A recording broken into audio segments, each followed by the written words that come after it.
বিশ্বকাপের ১৯তম ম্যাচে ১২০ রানের টার্গেটে খেলতে নেমে ভারতের কাছে ৬ রানে হেরেছে পাকিস্তান।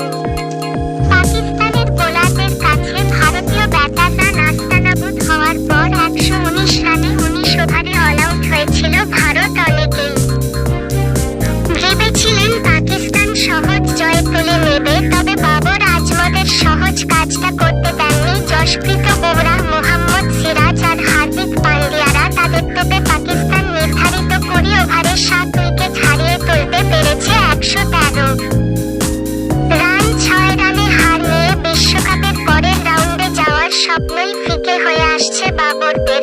প্রথম ম্যাচে যুক্তরাষ্ট্রের কাছে সুপার ওভারের নাটকীয়তায় হারে বাবররা টানা ২ জয়ে বিশ্বকাপের দ্বিতীয় রাউন্ডে অনেকখানি পা বাড়িয়ে রাখল ভারত। পাকিস্তানের গোল ডোবানোর দিনে ভারতের হয়ে সর্বোচ্চ ৩ উইকেট নিয়েছেন বুমরাহ।